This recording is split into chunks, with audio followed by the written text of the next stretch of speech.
Hey there, it's CJ Willie, and I'm back with another Magic the Gathering opening experience. The newest expansion from Magic the Gathering is Lorwyn Eclipsed. I wasn't able to attend the pre-release event that took place earlier this month, but I was able to pick up this pre-release kit. I'm going to go ahead, open this up, crack the packs, and then I'll put together a deck that I would have played if I had attended the pre-release and do a deck tech with a deck that I hope would have went undefeated. I'm going to get right into cracking these pre-release booster packs.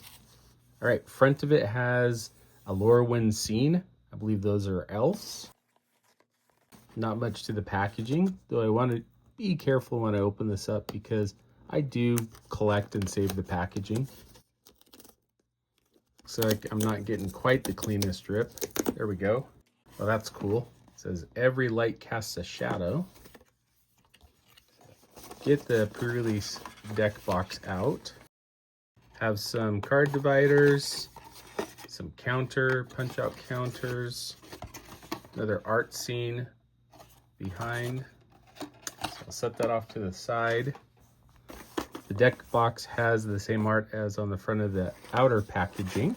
All right, I want to be careful because I don't want to spoil my pre-release promo. So I'm going to set that up here off to the side. Have the 6 packs. A little fold out that gives information on how to build a pre-release deck if you're a first-time builder. 15 to 18 creatures, 5 to 8 other spells. Talks about the mana cost, the mana curve. With the draft archetypes, there isn't the typical 10 draft archetypes. They've listed 5, but I think in what I've learned so far in doing drafts, you can go outside of those a little bit. All right, got the deck divider. The dice, get a lucky 7. Got a 14, that's 2 7s. So black with some blue speckling, and then the Lorwyn Eclipsed expansion symbol. I'll set that right off here to the side. Put the dice up there so I can get into these play booster packs. Tell me in the comment section, have you attended a pre-release event? If so, how did you do? I haven't been able to attend many pre-release events in the past few years, but I do enjoy picking up the kit and going through it. All right. Scarblade Scout, Aqueduct's Defenses, Shore Lurker, Unforgiving Aim, Elder Auntie, Foraging Wickermaw, Kolazzelet, Boggart Curse Crafter, this is one of the showcase cards, Omni Changeling, Nameless Inversion. First rare is Abigail, Eloquent First Year. I've done some drafts. This card is pretty strong in draft. I bet it'd be strong in pre-release as well. Looks like I have a second rare. All right. Bree of Clan Stoutarm. Haven't played with this card. Marrow Sky Swimmer is the foil with the plains and a Goblin Fairy token. All right, I need to get my piles figured out here, so I'm going to do that real quick. I'll put the rares right here. The uncommons, I think I'm going to put right above them over by the packs. Commons and lands, I'll put right here. And then foils and tokens off to the side. Okay, 2 rares.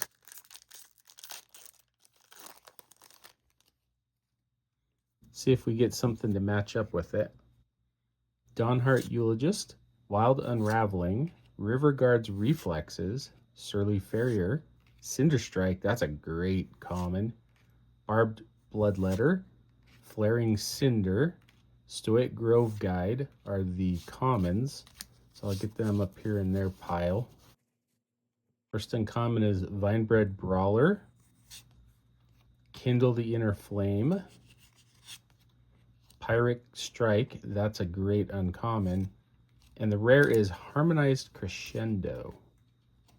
Haven't played with this card, so I'm not sure how good it is. With a foil Auntie Sentence and a foil Island, along with a Merfolk and Worm token. Okay. Don't really have a clear picture of where this deck is going to go. Though I've got that hybrid black-white creature and a red-white creature. Red-white could be something. Reckless Ransacking, Scarblade Scout, Aqueduct's Defense, Shore Lurker, seeing some cards already that we've seen before. Evolving Wilds, okay. Evolving Wilds back to back. If I were Joey from Bad Boy Gaming, I think I'd lose my mind. Moon Glove Extractor. Those commons up there. Bogart Curse Crafter is the first uncommon. Shimmer Wilds Growth. Protective Response. Showcase Twin Flame Travelers. And Temple Garden. Borderless Art. That's way cool. Oh, hang on a second. Is this the one that it's double-sided? Oh, that is awesome. So, Temple Garden on both sides. Way cool. I'm digging that. Blighted Blackthorn is the foil card with the full art island and an elf treasure token. That Temple Garden's way cool. I'm going to set that right here. That's a cool looking card. All right, halfway through these packs. Another Evolving Wilds. Well, I suppose if I wanted to splash into a third color, I got 3 Evolving Wilds.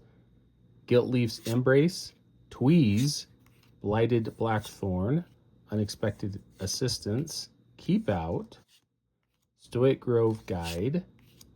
First uncommon is Pummeler for Hire.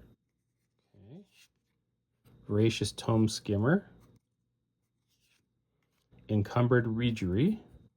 All right. Twilight Diviner is the rare. Oh, a second. Oh, a Mythic. Moon Shadow. I want this Mythic for one of my modern decks. Awesome card. I'm glad I got that in this box. Crush Roads Watcher is the foil. A Swamp. And a Kithkin Elf token. All right, 2 more packs to go. Temporal Cleansing, Riverguard's Reflexes, Wildvine Pummeler, Flamekin Guildweaver, Dawnheart Eulogist, Spiral into Solitude. Oh, did I get... Yeah, I got a special guest. Dolmen Gate, 2-drop artifact. Prevent all combat damage that would be dealt to attacking creatures you control. That is a cool looking card. I don't know what the value is, but pretty stoked to get it.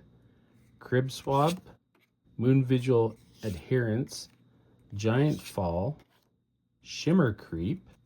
Round out the uncommons. All right, a Mythic Planeswalker, Oko Lorwyn Liege. And on the backside, he is Oko Shadowmoor Scion. I played with him in a draft. He's bonkers. If he sticks on the battlefield, you're going to win the game. Lofty Dreams is the foil, uncommon, with a full art island and a goblin fairy token. I'm going to have some tough decisions on which way I want this deck to go. I'd be super excited to open these cards in the pre-release event.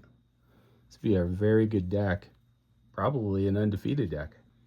Bile, Vile, Bogart, Silvergill Peddler, Gold Medal Nomad, Great Forest Druid, Flame Chain Mauler, Mischievous Sneakling, Great Common, Wary Farmer, round out the commons, Prisma Basher, Everstrike's Gift, Dose of Donglow, Sourbread Auntie, and another Shockland, Blood Crypt,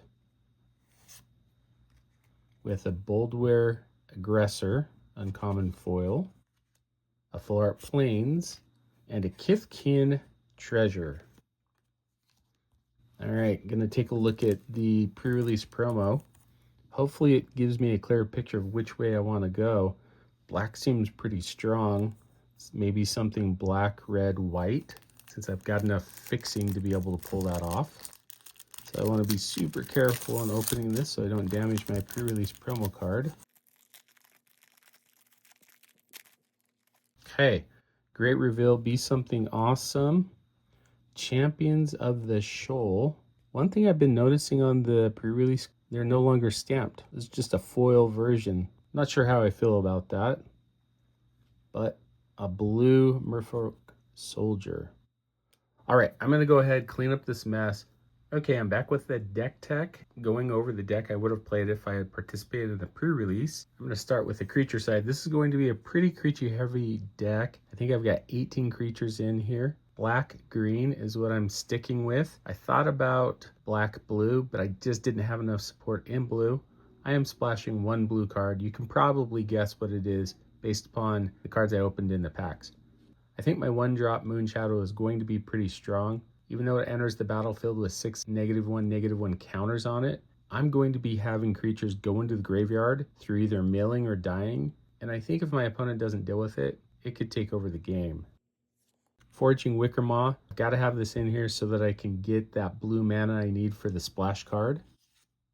Great Forest Druid, 0/4, but it adds 1 color of any mana, helps me play that bomb splash card. Surly Farrier, just a 2/2 for 2, but later in the game when it can attack, it can give something else +1/+1 in vigilance. 2 Scarblade Scouts, 2/2s for 2, lifelink, but when they enter, they mill 2 cards, which is going to turn on my Moon Shadow. Mischievous Sneakling, one of the best commons in the entire set. Flash 2/2, comes out of nowhere, surprises, and makes combat pretty tricky. Abigail Eloquent First Year. Even though this is a 2-drop, I do not want to play it on turn 2. I like to play a little bit later in the game because it's going to grab one of my other creatures and give it Flying First Strike and Lifelink. Vinebred Brawler, 3 mana 4/2, not much to see here. Twilight Diviner, this is going to be a pretty good card. 3-drop for 3/3 is already on stats.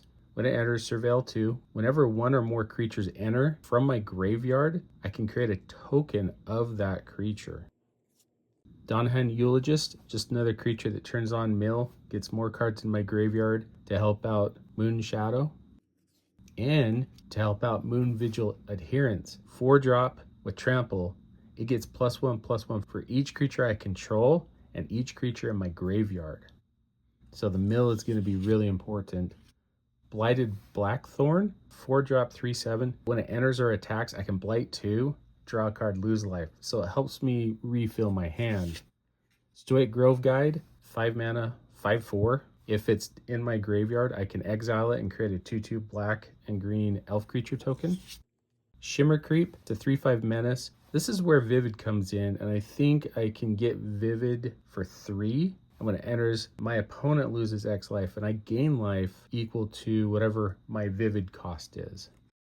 Pummeler for Hire, 5-drop 4/4, Vigilance Reach, Ward 2, and when it enters, I gain X life, where X is the greatest power among giants I control. More than likely 4 life, could be more. It's a great uncommon. Prisma Basher, 6/6 Trampler. It's got Vivid, so when it enters, up to X number of target creatures get +X/+X equal to my Vivid count. Hopefully that would be 2 or 3. And Wildline Pummeler, its Vivid just reduces the cost of it. So I'm hoping I can get this out on, say, maybe turn 5 as a 6/5 reach trample. One of my bombs, Oko Lorwyn Liege. I'm splashing blue. Hopefully I've got enough blue so that I can play this. +2 up to 1 target creature gains all creature types. +1 target creature gets -2, -0 until my next turn. And I can pay green, which I'm going to have to flip it. And on the other side, -1 mill 3 cards. I can put a permanent card from among them back into my hand. So another part of that mill theme that I'm hoping to grow my Moon Shadow and my Moon Vigil Adherence. -3 create 2 3/3 green elk creature tokens. That's pretty great. And in 3 turns after Oko's on the battlefield, I could -6 and choose a creature type, and those creatures I control of the chosen type get +3/+3 and have vigilance and hexproof. So Oko is definitely a bomb.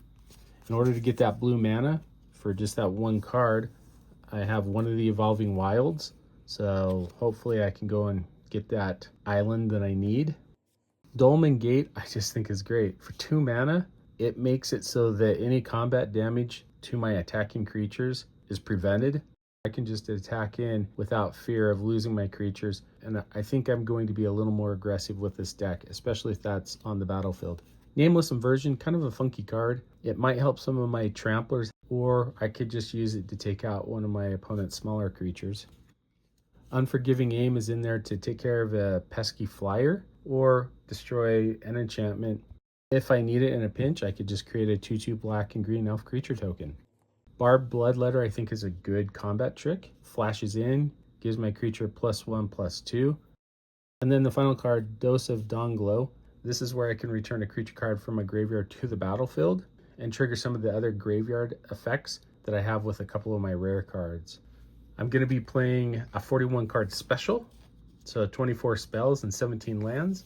I think this deck is pretty strong. I think if I'm able to get blue mana and get Oko out there, I think that will enable me to take over the game and cruise to victory.